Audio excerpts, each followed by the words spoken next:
Viviane n'aurait jamais dû accepter cette invitation. Elle le savait au fond d'elle, mais une partie de son cœur espérait encore qu'après toutes ces années, les choses seraient peut-être différentes. C'était l'anniversaire de sa mère, 65 ans, et refuser aurait été impardonnable aux yeux de toute la famille. Alors elle était venue avec Alexandre, son mari, et Théo, leur fils de 7 ans, qui sautillait d'excitation à l'idée de voir ses grands-parents. La maison de ses parents à Neuilly-sur-Seine était exactement comme dans ses souvenirs, imposante et immaculée, froide malgré les fleurs qui ornaient chaque recoin. Viviane et sa petite famille habitaient un modeste appartement à Montreuil, où ils payaient 1 100 € de loyer chaque mois. Et le contraste lui sautait toujours au visage, dès qu'elle franchissait le portail en fer forgé de cette demeure qui n'avait jamais vraiment été un foyer pour elle. Sa sœur Céline les accueillait sur le perron dans une robe qui devait coûter plus que leur loyer mensuel, avec ce sourire aussi poli que faux qu'on réserve aux invités qu'on n'a pas vraiment envie de voir. Son mari Olivier se tenait derrière elle dans un costume impeccable, avec une montre qui brillait au soleil, incarnant parfaitement le gendre idéal dont leurs parents n'arrêtaient pas de vanter les mérites. Dès l'entrée dans le salon, Viviane sentit son estomac se nouer en découvrant la scène qui l'attendait. La grande table était dressée avec une élégance qui frisait l'ostentation, couverte d'une nappe blanche immaculée, d'argenterie qui reflétait les lumières du lustre, de flûtes à champagne alignées avec précision. Une vingtaine d'invités étaient déjà là, riant et bavardant avec animation. Mais ce qui glaça vraiment le sang de Viviane, ce fut la petite table bancale installée dans un coin de la véranda, à l'écart de tout le monde, presque cachée derrière une plante verte, comme si on voulait les faire disparaître du paysage. « Maman a pensé que vous seriez plus tranquille par là avec le petit », expliqua Céline avec un sourire qui ne trompait personne, et Viviane sentit la main d'Alexandre se crisper dans la sienne, tandis que Théo regardait autour de lui, sans encore comprendre ce qui se tramait. La table en question était minuscule et bancale, avec 3 chaises dépareillées, qui semblaient sorties d'un vide-grenier. Le repas commença dans un brouhaha joyeux pour les convives de la table principale, et Viviane observait avec le cœur lourd comment sa mère riait aux éclats avec Céline, comment son père levait son verre de champagne pour trinquer avec Olivier, comment tout le monde semblait avoir complètement oublié leur existence dans ce coin isolé. Puis vint le moment du service, qui transforma l'humiliation en quelque chose d'encore plus cruel. À la table d'honneur, des plateaux d'huîtres fraîches arrivaient accompagnés de saumon fumé, de foie gras sur des toasts encore tièdes, de champagne millésimé dans des seaux à glace, et les invités s'exclamaient devant tant de raffinement. Pour Viviane, Alexandre et Théo, une jeune servante visiblement embarrassée, apporta une assiette de quiche froide qui était manifestement un reste de la veille, accompagnée de quelques tranches de jambon sec et d'une salade fanée. Pas de champagne pour eux. Juste une carafe d'eau du robinet posée sans ménagement sur leur petite table. Théo regarda son assiette avec perplexité, puis leva les yeux vers sa mère. « Maman, pourquoi on ne mange pas avec grand-mère ?» demanda-t-il d'une voix claire et assez forte pour que plusieurs têtes se tournent dans leur direction. Le silence qui suivit fut assourdissant, comme si quelqu'un avait coupé tous les sons de la pièce. Viviane sentit tous les regards peser sur elle, certains gênés, d'autres franchement amusés, et sa mère ne daigna même pas tourner la tête en continuant sa conversation comme si de rien n'était. Céline eut un petit rire étouffé derrière sa serviette, tandis qu'Alexandre fixait son assiette avec les mâchoires si serrées que Viviane pouvait voir les muscles de sa joue tressaillir. Viviane posa une main tremblante sur celle de son fils, en essayant de trouver les mots pour expliquer l'inexplicable. Comment dire à un enfant de 7 ans que ses propres grands-parents le considéraient indigne de s'asseoir à leur table? Comment expliquer des décennies de mépris sans briser son innocence? Puis, au moment où Viviane pensait que la situation ne pouvait pas empirer, son père se leva en tapotant son verre pour réclamer l'attention. « Je voudrais lever mon verre en l'honneur de ma fille Céline et de son merveilleux mari Olivier, qui nous rendent si fiers avec leur réussite. » Pas un mot pour la femme qu'on était censé célébrer ce jour-là, pas le moindre regard pour Viviane et sa famille reléguée dans leur coin. Ce fut la goutte d'eau qui fit déborder le vase. Alexandre repoussa brusquement sa chaise, et le bruit résonna comme un coup de tonnerre dans le silence qui avait suivi le toast. Toutes les têtes se tournèrent vers lui, mais il ne sia pas. Il se leva lentement, prit la main de Viviane d'un côté et celle de Théo de l'autre, puis regarda son beau-père droit dans les yeux. « Nous partons », dit-il d'une voix calme, mais qui portait une fermeté d'acier. « Ma femme et mon fils méritent infiniment mieux que cette mascarade. Ils méritent le respect que vous leur refusez depuis trop longtemps. Il marqua une pause en laissant ces mots résonner. Profitez bien de votre soirée. Viviane se laissa guider vers la sortie, gardant le regard droit devant elle pour ne croiser celui de personne. Derrière eux, elle entendit sa mère pousser un cri indigné. Céline murmurait quelque chose à Olivier, le brouhaha des invités choqués. Mais Alexandre ne ralentit pas, tenant fermement leurs mains et les menant hors de cette maison où ils n'avaient jamais eu leur place. Dans la voiture qui les ramenait vers Montreuil, alors qu'ils s'éloignaient des rues cossues de Neuilly-sur-Seine, Viviane sentit quelque chose se briser profondément en elle. Les larmes qu'elle retenait depuis si longtemps jaillirent enfin sans qu'elle puisse les contrôler. Elle pleurait de plus en plus fort, les épaules secouées de sanglots, libérant des décennies d'humiliation refoulées. Alexandre conduisait d'une main en gardant l'autre posée sur la sienne dans un geste de soutien silencieux. Théo, à l'arrière, observait sa mère avec des yeux inquiets, mais étrangement compréhensifs pour son âge. Ce soir-là, quelque chose avait définitivement changé pour Viviane, mais elle ne savait pas encore si c'était pour le meilleur ou si elle venait de franchir un point de non-retour. Cette nuit-là, Viviane ne trouva pas le sommeil malgré l'épuisement qui pesait sur ses épaules comme une chape de plomb. Alexandre dormait à côté d'elle d'un sommeil agité, et dans la chambre voisine, elle entendait la respiration paisible de Théo qui avait fini par s'endormir après avoir posé 1000 questions sur ce qui s'était passé. Elle se leva doucement pour ne pas réveiller son mari, enfila un pull et s'installa dans le petit salon de leur appartement de Montreuil, là où la lumière des réverbères filtrait à travers les rideaux fins qu'il n'avait jamais eu les moyens de remplacer. Les souvenirs revenaient par vagues, des images qu'elle avait enfouies pendant des années dans un coin de sa mémoire, en espérant qu'elles finiraient par s'effacer. Mais ce soir, après l'humiliation de la fête, tout remontait à la surface avec une violence qu'elle ne pouvait plus contenir. Elle se rappelait avoir 9 ans, revenir de l'école avec un bulletin rempli de bonnes notes, le cœur battant d'excitation à l'idée de montrer ses résultats à ses parents. Sa mère avait à peine regardé le papier avant de hausser les épaules en disant que c'était normal, qu'elle ne faisait que son devoir. 2 jours plus tard, Céline était rentrée avec des notes moyennes et leurs parents avaient organisé une petite fête pour la féliciter de ses efforts, comme si ramener un 12 en mathématiques méritait une célébration. À 16 ans, pendant que Céline recevait une voiture neuve pour son anniversaire sans même avoir passé son permis, Viviane travaillait tous les samedis dans une boulangerie du quartier pour économiser de quoi s'acheter ses fournitures scolaires et les livres dont elle avait besoin pour préparer son diplôme d'infirmière. Elle se souvenait du poids de la fatigue qui l'écrasait le dimanche soir, quand elle devait encore réviser ses cours, après avoir passé sa journée à servir des clients, pendant que Céline sortait avec ses amis dans des cafés chics de Neuilly, en dépensant l'argent de poche que leurs parents lui donnaient généreusement. Viviane avait étudié dur, tellement dur que parfois elle s'endormait sur ses manuels à 3 heures du matin, et elle avait obtenu son diplôme d'état d'infirmière par ses propres moyens, sans demander un centime à ses parents qui de toute façon ne lui auraient rien donné. Elle avait trouvé un poste à l'hôpital Tenon, où elle gagnait 2300 € par mois, un salaire qui lui permettait à peine de vivre décemment dans la région parisienne, mais dont elle était fière parce qu'elle l'avait mérité. C'est à cette époque qu'elle avait rencontré Alexandre lors d'une réparation de voiture chez un mécanicien de Vincennes, où il travaillait avec ses mains calleuses et son sourire honnête. Il gagnait 1900 € par mois en réparant des moteurs et en changeant des pneus. Et pour la première fois de sa vie, Viviane avait rencontré quelqu'un qui la regardait vraiment, qui s'intéressait à ce qu'elle avait à dire, qui la faisait rire après ses longues journées épuisantes à l'hôpital. Quand elle l'avait présenté à ses parents 6 mois plus tard, le visage de sa mère s'était décomposé et son père avait à peine daigné lui serrer la main en murmurant que décidément Viviane n'avait aucune ambition.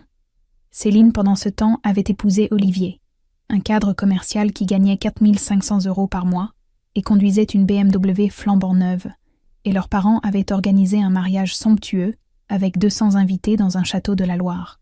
Pour le mariage de Viviane et Alexandre, célébré discrètement à la mairie de Montreuil avec une dizaine d'amis proches, ses parents étaient venus par obligation, en restant à peine 1 heure avant de partir sous prétexte d'un autre engagement.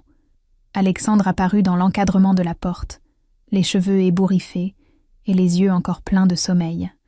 Il s'assit à côté d'elle sur le canapé fatigué qu'ils avaient acheté d'occasion et prit sa main dans la sienne sans rien dire pendant un long moment. Puis il rompit le silence avec des mots qui la bouleversèrent jusque dans ses fondations. « Tu sais ce que je vois quand je te regarde ?» demanda-t-il doucement en caressant ses doigts.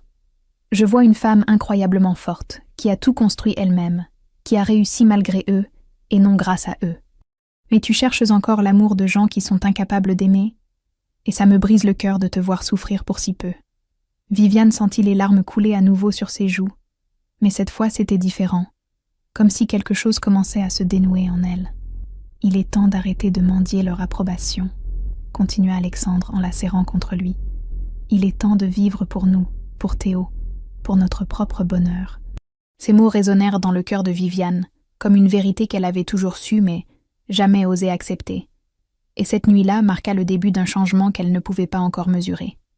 Les jours qui suivirent cette nuit de révélation furent parmi les plus difficiles que Viviane ait jamais vécus, comme si une partie d'elle-même se battait encore pour maintenir le lien fragile avec sa famille, tandis qu'une autre partie commençait à comprendre qu'il était temps de lâcher prise. Le lundi matin, alors qu'elle se préparait pour aller travailler à l'hôpital Tenon, son téléphone sonna, et le nom de sa mère s'afficha sur l'écran. Elle hésita longuement avant de décrocher, la main tremblante, et ce qu'elle entendit la glaça jusqu'aux os. « Comment as-tu osé nous faire ça devant tous nos amis ?» commença sa mère sans même un bonjour, la voix vibrante de colère et d'indignation. « Ton mari a complètement gâché la soirée avec son comportement déplacé, et maintenant tout le monde parle de nous. Tu me dois des excuses, Viviane, des excuses publiques pour cette humiliation. » Pas un mot sur la façon dont il les avait retraités, pas une once de remise en question, juste cette exigence arrogante qui résumait parfaitement 34 ans de relations toxiques. Pour la première fois de sa vie, Viviane sentit quelque chose se durcir en elle comme de l'acier trempé. « Non », dit-elle simplement d'une voix qui ne tremblait pas, et ce mot unique sembla suspendre le temps pendant une seconde interminable. « Je ne vous dois rien, et encore moins des excuses. » Puis elle raccrocha avant que sa mère puisse répondre, le cœur battant si fort qu'elle pouvait l'entendre résonner dans ses oreilles. Dans les heures qui suivirent, les messages de Céline commencèrent à arriver sur son téléphone, d'abord faussement inquiets, puis de plus en plus passifs-agressifs. « Maman est effondrée par ton attitude. J'espère que tu réalises ce que tu es en train de faire à cette famille. » Viviane les lut tous sans répondre à aucun, chaque message renforçant paradoxalement sa décision, au lieu de la faire douter. Au travail, elle était distraite et fébrile. Ses mains tremblaient légèrement quand elle préparait les perfusions, et elle dut se concentrer 2 fois plus pour ne pas commettre d'erreur. Sa collègue Nathalie, une infirmière de 50 ans avec qui elle travaillait depuis 3 ans, remarqua son état pendant la pause déjeuner et l'invita à prendre un café dans la salle de repos. Viviane hésita, puis finit par se confier, racontant toute l'histoire dans un flot de paroles qu'elle ne pouvait plus retenir. Nathalie l'écouta attentivement sans l'interrompre, hochant la tête de temps en temps avec une expression qui mêlait compassion et compréhension. Quand Viviane eut terminé, vidée de ses mots et de son énergie, Nathalie posa sa main sur la sienne et partagea sa propre histoire. Elle avait elle-même coupé les ponts avec sa famille 15 ans auparavant, après des années de manipulation et de mépris, et cette décision avait été la plus difficile mais aussi la plus libératrice de sa vie. « Tu sais ce qui m'a sauvée ?» dit-elle avec un sourire triste mais sincère. « Construire ma vie, celle que je voulais vraiment, pas celle qu'ils essayaient de m'imposer par la culpabilité et le chantage affectif. » Cette conversation fut un véritable déclic pour Viviane, comme si quelqu'un venait d'allumer une lumière dans une pièce obscure où elle errait depuis toujours. Le soir même, elle s'assit avec Alexandre et Théo dans leur petit salon, et ensemble ils eurent une conversation que jamais elle n'aurait imaginé avoir. Théo écouta ses parents lui expliquer qu'ils allaient reprendre de la distance avec ses grands-parents, et sa réaction surprit Viviane par sa maturité. « Ils ne sont pas gentils avec toi, maman », dit-il simplement avec cette franchise désarmante que seuls les enfants possèdent. « Je préfère qu'on soit juste nous 3 et qu'on soit heureux. » Viviane réalisa à cet instant que son fils avait tout vu, tout ressenti, qu'elle lui avait involontairement transmis sa propre souffrance, en essayant de maintenir ce lien toxique. Alexandre prit alors la parole pour proposer quelque chose d'audacieux qui allait tout changer. « J'ai réfléchi toute la journée, » dit-il en serrant la main de Viviane. « Nous avons 8 000 € d'économie. Et si tu utilisais cet argent pour reprendre une formation en gestion hospitalière, ce rêve que tu as abandonné il y a des années ?» Viviane le regarda avec des yeux écarquillés, partagés entre l'excitation et la peur de ce que cette décision pourrait signifier pour leur avenir déjà précaire. Les premiers mois de cette nouvelle vie furent une épreuve qui testa Viviane jusqu'aux limites de sa résistance, comme si l'univers voulait vérifier si elle était vraiment prête à payer le prix de sa liberté. Elle avait réduit son temps de travail à l'hôpital Tenon pour suivre sa formation en gestion hospitalière, 3 soirs par semaine, ce qui signifiait que son salaire était passé de 2300 à 1200 € par mois, avec les 1900 € d'Alexandre et leur loyer de 100 € à Montreuil. Il se retrouvait à jongler avec 2000 € pour tout le reste, les courses, les charges, les vêtements, les imprévus qui ne manquaient jamais d'arriver au pire moment. Viviane rentrait épuisée de ses cours vers 22h, avalait un dîner réchauffé qu'Alexandre lui avait préparé, puis passait encore 2 heures à étudier ses manuels de gestion et d'administration pendant qu'il s'occupait de coucher Théo et de préparer son cartable pour le lendemain. Le week-end, pendant que d'autres familles partaient en escapade ou profitaient de sorties au parc, Viviane révisait dans le salon, tandis qu'Alexandre emmenait Théo se promener pour qu'elle puisse travailler dans le calme. Les sacrifices s'accumulaient comme des petites morsures quotidiennes qui finissaient par faire mal. Ils avaient annulé les vacances qu'ils avaient prévues en Bretagne. Théo portait maintenant les vêtements que des voisins leur donnaient quand leurs propres enfants avaient grandi, et Viviane se souvenait encore de la honte qu'elle avait ressentie en refusant l'invitation à l'anniversaire d'un camarade de classe de Théo parce qu'elle n'avait pas les moyens d'acheter un cadeau décent. Il comptait chaque euro avec une précision qui frisait l'obsession, comparait les prix dans 3 supermarchés différents, achetait les marques distributeurs les moins chères, renonçait aux moindres plaisirs superflus. Un soir de novembre particulièrement glacial, alors qu'Alexandre rentrait du travail, la voiture tomba en panne sur le périphérique et il dut appeler une dépanneuse qui leur coûta déjà 150 €. Le lendemain, le diagnostic tomba comme un coup près. 800 € de réparation pour changer l'embrayage et quelques pièces du moteur. Viviane regarda le devis avec un sentiment de vertige, sachant pertinemment qu'il n'avait pas cette somme disponible sans toucher aux dernières économies qu'il gardait précieusement pour les urgences absolues. Cette nuit-là, elle s'effondra dans leur chambre en se laissant submerger par le doute et le désespoir qui la rongeaient depuis des semaines. « J'ai fait une erreur », sanglota-t-elle contre l'épaule d'Alexandre qui la serrait dans ses bras.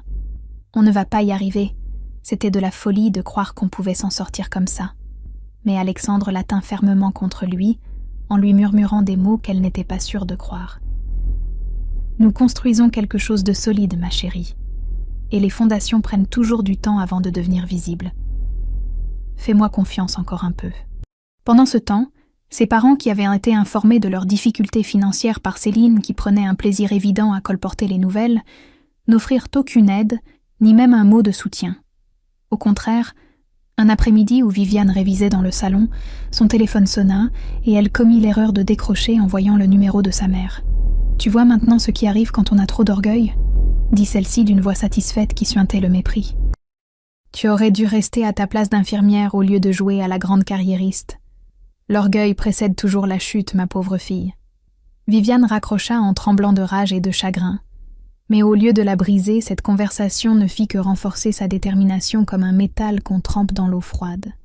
À la formation, elle excellait malgré l'épuisement. Ses notes étaient parmi les meilleures de sa promotion, et ses formateurs remarquaient son sérieux et sa capacité à analyser les problèmes complexes de gestion hospitalière. Un soir, M. Rousseau, son professeur principal, la retint après le cours pour lui parler d'une opportunité qui pourrait tout changer. « Il y a un stage qui s'ouvre à l'administration de l'hôpital Saint-Louis », lui dit-il en la regardant avec bienveillance. « C'est très sélectif, la compétition sera féroce, mais je pense sincèrement que vous avez votre chance. Le stage est gratifié à 600 € par mois, et si vous faites vos preuves, ça peut déboucher sur un vrai poste. » Viviane rentra chez elle ce soir-là avec le formulaire de candidature dans son sac et une question qui tournait en boucle dans sa tête. Osait-elle vraiment espérer que les choses pourraient s'améliorer ?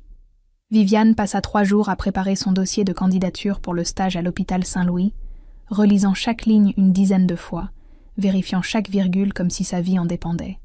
Alexandre l'encourageait, avec une confiance qu'elle-même ne ressentait pas, lui répétant qu'elle était la meilleure candidate possible et que n'importe quel responsable sensé verrait immédiatement son potentiel.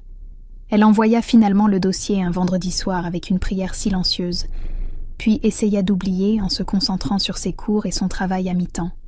2 semaines plus tard, alors qu'elle rentrait d'une garde particulièrement éprouvante à l'hôpital Tenon, elle découvrit un email qui lui coupa le souffle. Elle avait été sélectionnée pour un entretien. Elle faisait partie des 8 candidats retenus sur plus de 60 dossiers. L'entretien se passa mieux qu'elle n'aurait osé l'espérer. Et 3 jours après, elle recevait la nouvelle qui allait bouleverser leur vie. Elle était acceptée pour le stage de 6 mois qui commencerait en janvier. Mais la joie initiale fut rapidement tempérée par la réalité des chiffres qui s'imposaient avec brutalité. Le stage était gratifié à 600 € par mois, comme l'avait annoncé M. Rousseau, ce qui respectait la loi française sur les stages de longue durée, mais cela signifiait qu'avec son travail réduit à quelques gardes de week-end, elle ne gagnerait plus que 800 € au total. Même avec les 900 € d'Alexandre, ils perdraient 700 € par mois, et leurs économies déjà maigres fondraient comme neige au soleil en quelques semaines seulement. Viviane et Alexandre passèrent une soirée entière à refaire les calculs dans tous les sens possibles, à chercher des solutions qui n'existaient pas, et la conclusion était toujours la même. C'était financièrement impossible de tenir 6 mois dans ces conditions. Viviane était sur le point de refuser le stage en envoyant un email de remerciement poli quand Nathalie lui proposa quelque chose d'absolument inattendu le lendemain à l'hôpital. « Mon divorce vient d'être finalisé », lui dit Nathalie pendant leur pause café avec un sourire un peu triste. « Je me retrouve avec une grande maison à Bagnolet, 4 chambres pour moi toute seule, et franchement je n'ai pas envie de vivre dans tout cet espace vide. J'ai pensé à prendre une colocataire, et si ça t'intéresse, le loyer serait divisé par 2. Elle marqua une pause en voyant l'expression de Viviane. 550 € chacune au lieu de ton 1100 actuel. Ça pourrait peut-être vous aider à tenir pendant ton stage. Viviane et Alexandre visitèrent la maison le week-end suivant et acceptèrent l'offre de Nathalie avec une gratitude qui les laissait presque sans voix. Ce n'était pas la solution idéale. Ils perdraient un peu d'intimité et devraient partager les espaces communs. Mais c'était la bouée de sauvetage qui leur permettrait de survivre financièrement pendant ces 6 mois cruciaux. Pendant ce temps, sur les réseaux sociaux que Viviane consultait encore malgré elle par une sorte de masochisme qu'elle ne s'expliquait pas, Céline publiait des photos de ses vacances à Saint-Tropez avec Olivier, des clichés soigneusement mis en scène sur un yacht loué pour l'occasion, des couchers de soleil sur la Méditerranée avec des cocktails colorés et des commentaires subtils mais venimeux sur ceux qui réussissent vraiment dans la vie par opposition à ceux qui s'agitent sans jamais atteindre leurs objectifs. Viviane ressentit la piqûre familière de la jalousie et de l'humiliation. Mais cette fois, au lieu de la laisser la paralyser, elle canalisa cette douleur en motivation pure et brute. Le stage à l'hôpital Saint-Louis commença en janvier par une période d'observation et d'apprentissage intense où Viviane devait tout absorber comme une éponge. Elle impressionna rapidement ses supérieurs par son efficacité naturelle et surtout par son empathie profonde avec le personnel soignant dont elle comprenait les contraintes pour les avoir vécues elle-même pendant des années. Après 2 mois, on lui confia sa première vraie mission: analyser et proposer une réorganisation des plannings du service de cardiologie qui dysfonctionnait depuis des mois. Viviane passa 3 semaines à étudier le problème sous tous les angles, à interviewer les infirmières et les médecins, à comprendre les besoins réels plutôt que théoriques. Sa proposition finale était simple mais révolutionnaire. Un système de rotation qui prenait en compte les préférences individuelles, tout en garantissant une couverture optimale, réduisant les heures supplémentaires imposées et améliorant la qualité de vie du personnel. Monsieur Lenoir, le directeur administratif, la félicita publiquement lors d'une réunion et décida d'implémenter son système immédiatement. Un soir où Viviane rentrait épuisée, mais le cœur léger après cette victoire professionnelle, Théo l'attendait dans le salon avec un dessin qu'il avait fait à l'école. C'était elle, dessinée avec des crayons de couleur, portant une cape rouge de super-héroïne et un grand sourire. En bas du dessin, il avait écrit dans son écriture d'enfant encore hésitante « Maman ne abandonne jamais ». Viviane serra son fils contre elle, en sentant les larmes couler sur ses joues, des larmes de fierté cette fois, et elle comprit qu'elle était en train de construire quelque chose de bien plus précieux qu'une simple carrière. Le succès de Viviane à l'hôpital Saint-Louis ne passa pas inaperçu, et 3 mois avant la fin de son stage, Monsieur Lenoir la convoqua dans son bureau avec une proposition qui dépassait tous ses espoirs. L'hôpital créait un nouveau poste de coordinatrice administrative pour superviser l'ensemble des plannings et de l'organisation du personnel, et il voulait qu'elle soit la première à occuper cette fonction. Le salaire proposé était de 400 € par mois, presque le double de ce qu'elle gagnait comme infirmière à mi-temps. Et c'était un contrat à durée indéterminée, avec tous les avantages qui allaient avec. Viviane accepta sans hésitation et rentra chez elle ce soir-là, avec une légèreté qu'elle n'avait pas ressentie depuis des années, comme si un poids énorme venait de se soulever de ses épaules. Pour la première fois depuis qu'ils s'étaient lancés dans cette aventure risquée, leur famille pouvait enfin respirer financièrement. Ils déménagèrent rapidement dans un appartement modeste mais lumineux à Pantin, 2 chambres avec un petit balcon qui donnait sur un square, pour 900 € de loyer mensuel. Ce n'était pas le luxe, loin de là, mais c'était à eux, et ils n'avaient plus besoin de compter chaque centime avec l'angoisse permanente de ne pas pouvoir boucler les fins de mois. Viviane acheta à Théo les chaussures neuves qu'il voulait depuis des mois, celles avec les lumières qui clignotaient quand il marchait, et voir son visage s'illuminer de joie valait tous les sacrifices qu'ils avaient consentis. Alexandre put enfin réparer sa voiture correctement au lieu de bricoler des solutions temporaires qui tenaient à peine, et ils s'autorisèrent même un dîner au restaurant pour célébrer ce nouveau départ.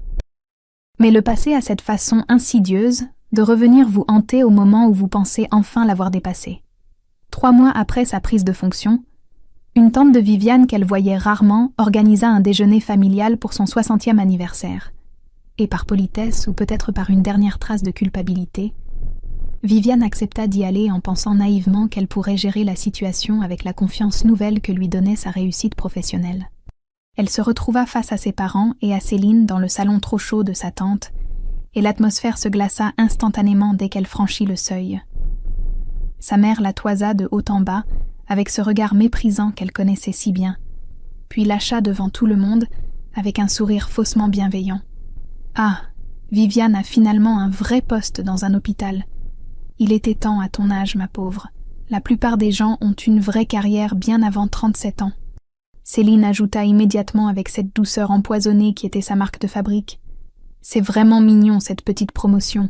Félicitations sincèrement. Olivier vient justement d'être nommé directeur régional de toute la zone Île-de-France avec une augmentation substantielle. Mais bon, chacun avance à son propre rythme, et c'est très bien comme ça. » Elle sourit en sirotant son champagne, comme si elle venait de faire un compliment. Viviane sentit la rage monter en elle comme une vague brûlante, mais elle se força à rester digne et à ne pas répondre à leurs provocations mesquines. Elle passa le reste du déjeuner à faire semblant de s'intéresser aux conversations insipides des autres invités, comptant les minutes jusqu'à ce qu'elle puisse partir. Puis vint le moment où elle dut aller aux toilettes, et en passant devant une porte entr'ouverte, elle entendit la voix de sa mère et celle de Céline qui parlèrent d'elle sans savoir qu'elle était là. Elle se donne des grands airs maintenant avec son petit poste administratif, disait sa mère avec un rire méprisant. Tu te souviens comme elle était pathétique quand elle était jeune, toujours à quémander notre attention et notre approbation comme un chien qui attend qu'on lui jette un os. Céline rit à son tour avec cruauté. Et maintenant elle joue les grandes carriéristes alors qu'elle gagne à peine plus qu'une infirmière normale. C'est presque touchant de naïveté. Quelque chose se brisa définitivement en Viviane à cet instant précis, comme un vase qui tombe et se fracasse en 1000 morceaux impossibles à recoller. Elle poussa la porte calmement, les interrompant dans leur conversation venimeuse, et les regarda toutes les deux avec un calme glacial qui les figea sur place. « Je ne viendrai plus jamais à ces réunions familiales », dit-elle d'une voix qui ne tremblait pas. « Vous pouvez continuer votre spectacle de médiocrité et de méchanceté, mais vous le ferez sans public désormais. » Elle partit sans se retourner, laissant derrière elle 2 femmes bouche bée, et en sortant de cette maison, elle sut avec une certitude absolue qu'elle venait de franchir un point de non-retour. 2 ans passèrent comme un souffle libérateur après cette rupture définitive avec sa famille, 2 années pendant lesquelles Viviane s'épanouit d'une façon qu'elle n'aurait jamais cru possible. Son travail à l'hôpital Saint-Louis était devenu bien plus qu'un simple emploi. C'était une vocation qui lui donnait le sentiment d'avoir enfin trouvé sa place dans le monde. Sa réorganisation des plannings avait fait des émules dans d'autres services, et 6 mois après sa rupture familiale, elle fut promue chef de service avec un salaire de 4 200 € par mois qui leur permettait enfin de vivre confortablement sans cette angoisse permanente qui les avait habités pendant si longtemps. Théo avait maintenant 10 ans, et c'était un enfant confiant, joyeux, qui excellait à l'école et avait des amis partout.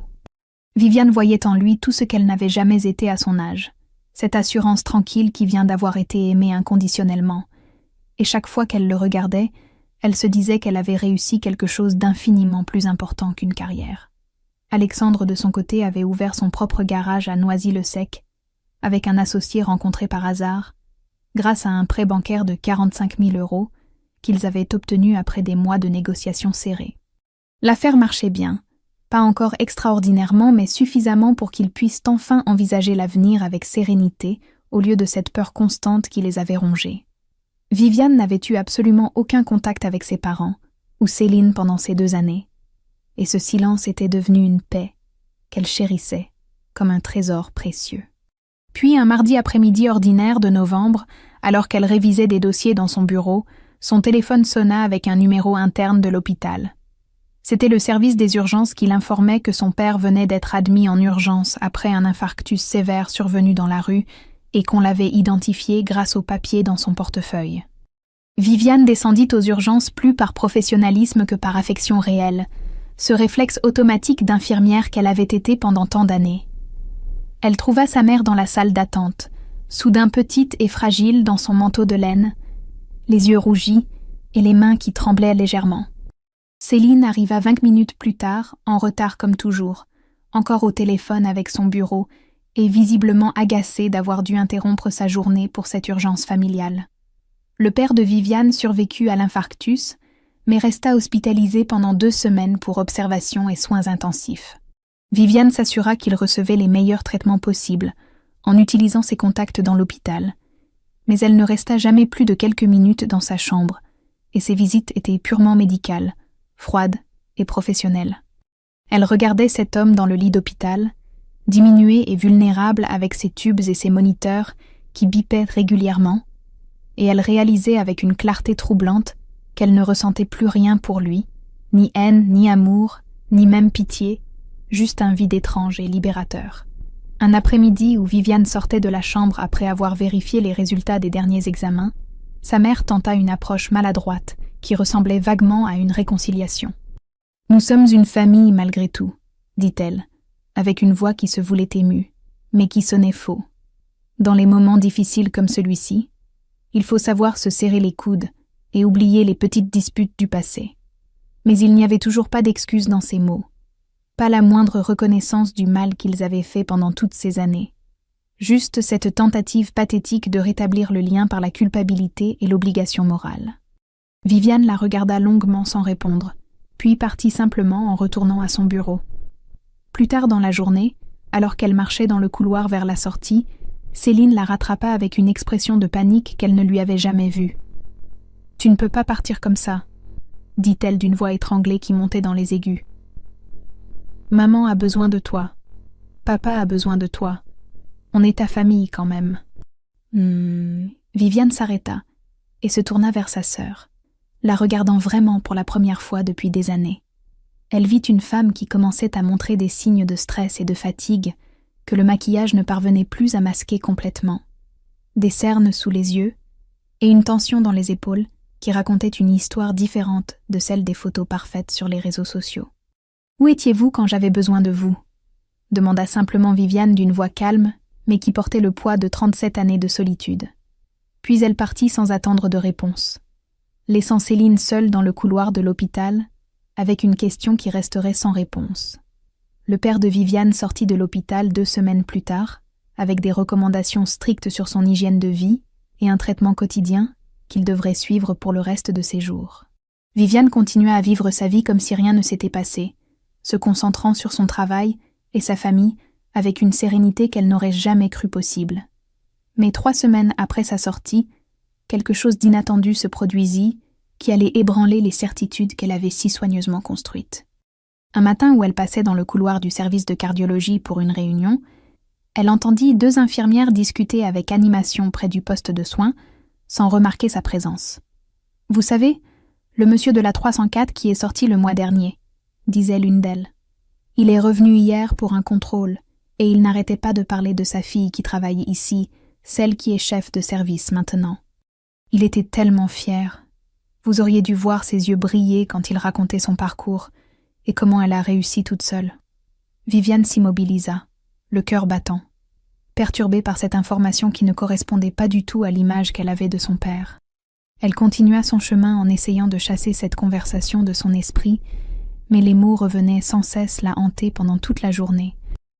Le soir même, alors qu'elle s'apprêtait à quitter l'hôpital, elle reçut un message de sa mère, lui demandant si elle pouvait passer voir son père qui voulait lui parler seul à seul.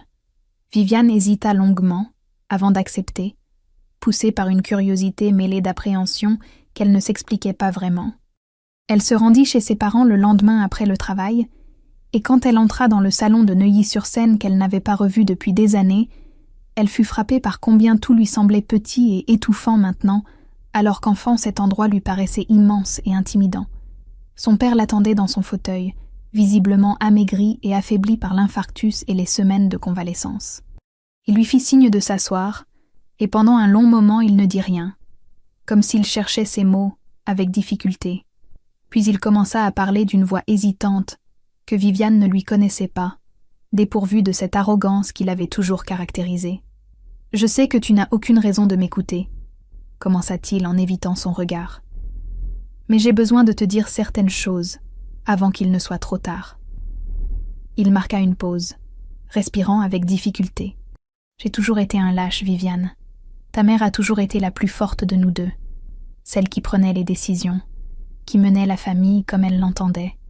Et moi je l'ai laissé faire par facilité, par faiblesse, parce que c'était plus simple de ne pas résister. » Il leva enfin les yeux vers elle, et Viviane fut troublée d'y voir quelque chose qui ressemblait à du regret sincère. « Céline ressemblait tellement à ta mère quand elle était jeune, » continua-t-il. « Même visage, même caractère, même façon de parler. Ta mère voyait en elle un prolongement d'elle-même, et moi je n'ai jamais eu le courage de m'opposer au favoritisme qui s'installait année après année. Je vous ai regardé grandir toutes les deux, et j'ai vu ce qu'on te faisait. Mais je n'ai rien dit.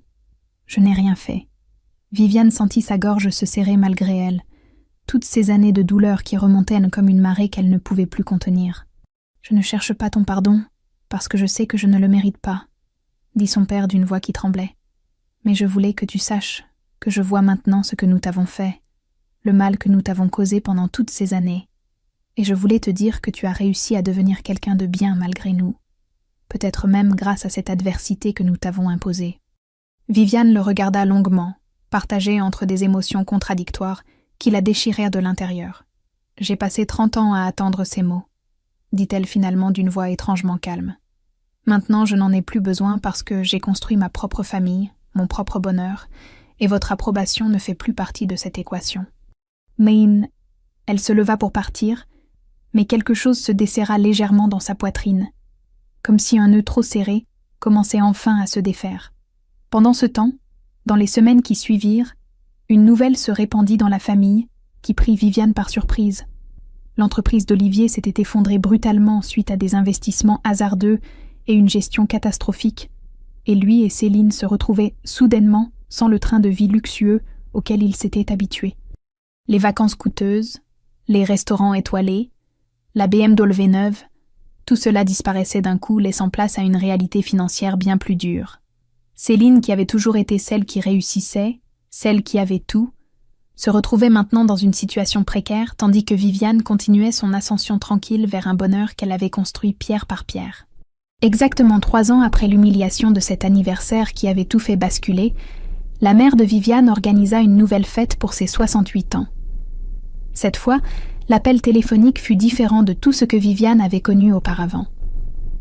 Sa mère l'appela personnellement avec une voix qui portait une hésitation inhabituelle, presque vulnérable. « Nous aimerions vraiment que tu viennes avec Alexandre et Théo, » dit-elle sans la moindre trace de ce ton autoritaire qui la caractérisait autrefois. « À la table principale, avec nous. » Viviane resta silencieuse pendant un long moment, pesant chaque mot qu'elle allait prononcer. Alexandre la regardait depuis le canapé, avec cette expression qui disait clairement que le choix lui appartenait totalement et qu'il la soutiendrait dans sa décision. « Je vais y réfléchir, » répondit-elle finalement, avant de raccrocher, le cœur étrangement calme malgré l'importance de ce moment. Après une longue discussion avec Alexandre cette nuit-là, Viviane décida d'accepter l'invitation, mais posa ses conditions sans ambiguïté. Plus jamais de traitement différencié. Plus jamais de remarques blessantes. Plus jamais de comparaisons humiliantes. Sa mère accepta tout sans discuter, et ce silence soumis en disait plus long que n'importe quelles excuses. Le jour de la fête arriva avec un soleil d'automne qui donnait aux rues de Neuilly une beauté dorée. Viviane franchit le seuil de la maison familiale sans cette boule d'angoisse qui l'oppressait autrefois, juste une curiosité détachée pour voir comment cette nouvelle dynamique allait se dérouler. Céline était déjà là avec Olivier, et le contraste entre elles deux était saisissant d'une façon que personne n'aurait pu imaginer 3 ans plus tôt. Sa sœur avait perdu cet éclat arrogant qui la caractérisait, et dans ses yeux fatigués, on pouvait lire une histoire de chute et d'humilité forcée. La table unique dressée pour tous les invités témoignait d'un changement profond, et le repas se déroula dans une atmosphère tendue, mais respectueuse. Puis vint le moment qui allait marquer cette soirée à jamais. Le père de Viviane se leva lentement en tapotant son verre avec une cuillère tremblante, et tous les regards convergèrent vers lui dans un silence pesant. « J'ai commis beaucoup d'erreurs dans ma vie, » commença-t-il d'une voix qui se brisait par moments. Mais la plus grande a été de ne pas voir la force exceptionnelle de ma fille Viviane quand elle grandissait sous notre toit. Je voudrais présenter mes excuses devant vous tous pour toutes ces années où je l'ai négligée, ignorée, traitée comme si elle ne méritait pas notre attention. Les mots sortaient avec difficulté, mais portaient une sincérité brute qui touchait quelque chose de profond chez tous ceux qui écoutaient. Viviane sentit une vague d'émotions contradictoires la submerger, puis après un silence qui sembla durer une éternité, elle se leva à son tour. Elle regarda ces visages tournés vers elle, sa mère qui baissait les yeux, Céline qui la fixait avec une expression indéchiffrable, puis Alexandre et Théo qui lui souriaient, avec cet amour inconditionnel qui avait été son ancre. Pendant très longtemps, j'ai cherché votre amour comme quelqu'un qui mendie des miettes, dit-elle d'une voix claire qui portait dans toute la pièce. J'ai passé des années à me demander pourquoi je n'étais jamais assez bien, pourquoi tout ce que je faisais semblait invisible à vos yeux. Puis j'ai compris que je cherchais la validation de personnes qui ne pouvaient pas me la donner, et cette révélation m'a libérée. Elle marqua une pause en laissant ces mots résonner dans le silence absolu qui s'était installé. « Je vous pardonne aujourd'hui », continua-t-elle en regardant son père puis sa mère. « Pas pour vous libérer de votre culpabilité, mais pour me libérer moi-même du poids de cette colère qui m'empêchait d'avancer complètement. Porter cette rage ne servait qu'à me retenir, attachée à un passé qui ne mérite plus mon énergie ni mes pensées. » Puis, elle se tourna vers Céline, dont les yeux brillaient maintenant de larmes non versées. « Si tu as besoin de soutien, ou simplement d'une oreille pour écouter, je serai là, non pas par obligation familiale, mais parce que j'ai appris que la compassion ne devrait jamais dépendre de ce qu'on a reçu en retour. » Le reste de la soirée se déroula dans une atmosphère étrange et méditative, et au moment de partir, Céline s'approcha de Viviane avec une hésitation touchante. « Merci », dit-elle simplement, et dans ce mot unique, Viviane entendit toute la reconnaissance que sa sœur ne savait pas encore exprimer autrement. Dans la voiture qui les ramenait vers Pantin, Théo demanda s'ils allaient revoir ses grands-parents maintenant. Viviane échangea un regard complice avec Alexandre, avant de répondre avec douceur. « Peut-être, mon chéri, petit à petit et à notre rythme, mais ce que tu dois comprendre, c'est que notre vraie famille, c'est nous 3, et tous ceux qui nous aiment vraiment pour ce que nous sommes. » En arrivant devant leur immeuble modeste, Viviane regarda cet appartement qui contenait infiniment plus de chaleur authentique que la grande maison de Neuilly. Sa réussite ne se mesurait pas en euros ou en reconnaissance sociale, elle se trouvait dans le sourire de Théo qui courait vers l'ascenseur, dans la main d'Alexandre qui serrait la sienne, dans cette paix profonde qu'elle avait conquise après tant d'années de combats silencieux. I threw another smudge somewhere like back there. Oh, smudge, Tyler. No, you're good, you're good, you're good, you're good. You're good, you're good. Never mind, Tyler. Smudge? No, you're good, you're good, you're good.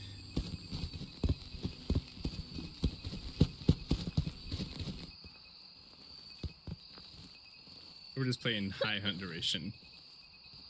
It's only a little scary. I didn't like that. So, yeah. Learning how to loop on high hunt duration is crazy. I mean, that's all like... Yeah, I mean... That's what I usually play. It spawned from like over here. Yeah, kids Thanks, area. Mama. All right, I'm back. Sorry. Oh, Tyler's crying. Was that you that turned that on? No. Thanks, Mama. Oh, ads. Ads already? Again? What in the world? Did not almost die. Oh my god, I almost died. Dude, snitch. Yo, what's up, Megs? Yo, Danny, hello. Welcome Turn back. it off. There we go. Yeah, let's turn that off. No, I'm not dead yet. I feel the happy. Cause I'm happy, clap along if you feel.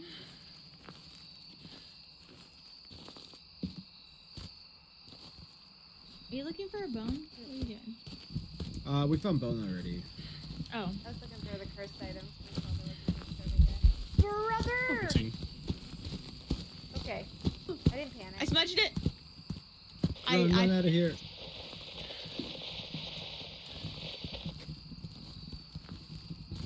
You're safe, you're safe. She's looping.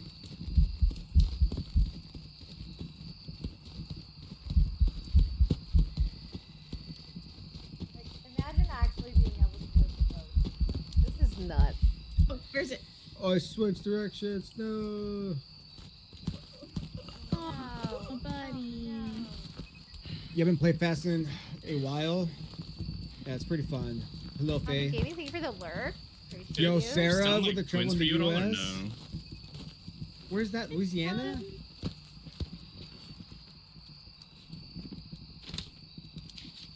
Sorry, guys. I didn't mean. I was trying to lock in. Yo, Danny, thank you for the follow. Welcome in. It's fine. The other Danny. Emphasis on no. I appreciate you guys. Welcome in. Can we get more Dude, I salt so hate maybe how we can large get a this video? area is. I don't know if we have a another instance, do we? I have one in my hand. No. I had a sanity match. I used that to run away. But thank you so much, Sarah. I really, really appreciate you. Thank you. It might be twins, but I don't know. Worthy, I'm gonna give you this because it's Lock better in? against- You can keep I mean- it. I have a sanity med. Oh, okay.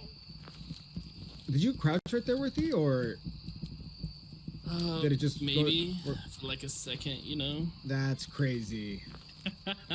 That is crazy. Oh my In the arms god. of the angel. So that made it changed her. Oh brother. It is twins. No, maybe I don't know. It's like spawning with line of sight. Oh my god, it's chasing me. I do not have I an got a instance, smack. so Okay. Thank you for 3 biddies. nice. And well, I'll try to take chase now.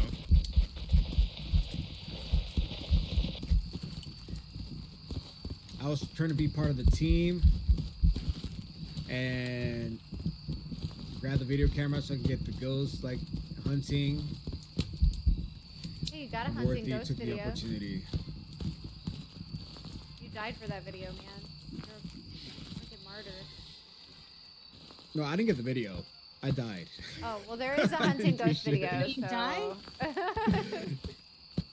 Yeah, I tried to go grab it, and then when I tried to like stand up, Where's the ghost, like, stood there- who has the video camera? I do. I just got a video of the And there's definitely no orbs, right? Callie, I'm trying to lock in. I do not see orbs. Yeah, I don't see any orbs. Oh. Gen X, I plead the fifth. For a second, I was It's thinking gonna like spawn this time. We maybe. have no survivability. Hello, Dio. Hello. I don't know if you guys want to stay in here or not, but No, I want to there'd be leave. nothing to save you. Yeah, we'll see, Kay. We'll see what happens.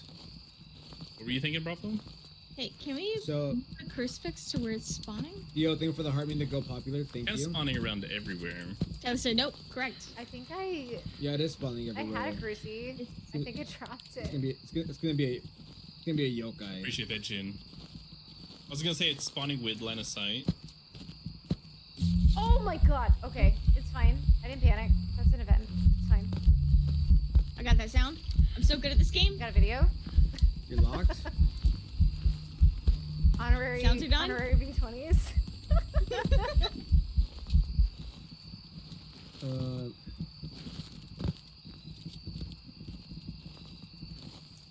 hope you're doing good, Dio. It's gonna spawn soon. Oh, motion sense? Yuma? Biscuits. The Yuma. What biscuits? Alright, so there's Oh, a I'm dead. song. I'm dead. I'm dead. I'm dead. Have anything? I'm dead. I was gonna say I can't save you. There's a song called The Yuma. Get the video. Get the video. For We have it. We have it. Oh, we have It's it. one of my favorite songs. In the Yuma. In the Yuma. You guys ready for it? So that same thing's about to happen again. So just be a little careful. I'm just hanging out with you. I'm up here, so I'm a little bit taller.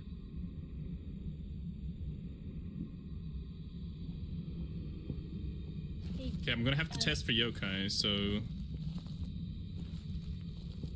okay.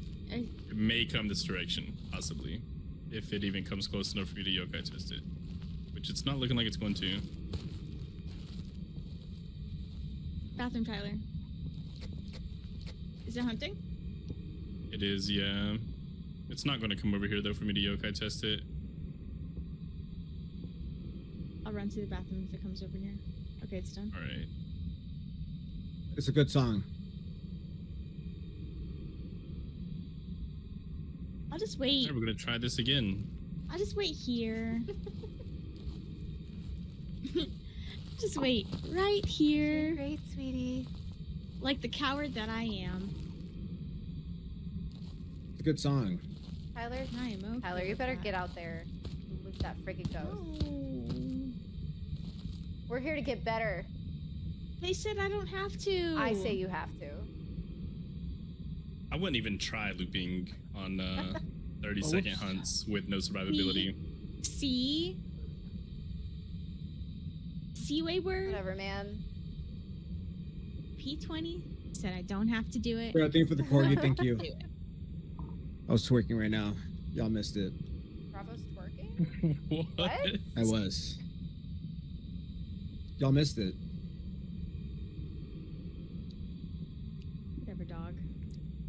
Oh my god. Turtle, thank you for the bang.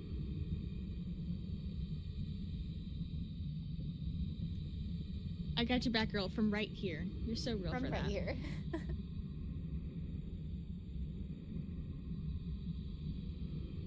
It's a good song.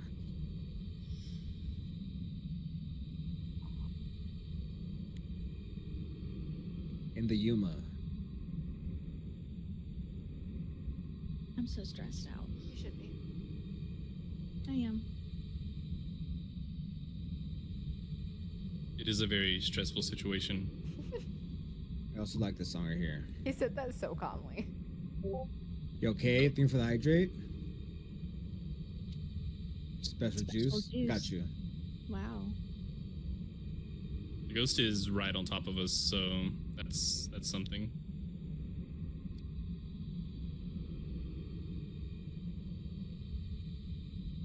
I don't like that. Galaxy, hubby, and I had dolls chasing us at Grafton earlier. Ew. No, thank you. Ugh. Yuck. Gauze? Dolls. No, thank you. One time I was at Grafton hiding behind the refrigerator door during the hunt, and whenever I came out, there was a doll standing right there in front of me, just staring at my hiding spot. And I was like, ugh. She's doing good, okay? Yuck. It didn't. So this ghost is like My super daughter lazy loves all of a the car. sudden. But she's doing good, okay? She... Alright. I usually don't see her on Sundays. But,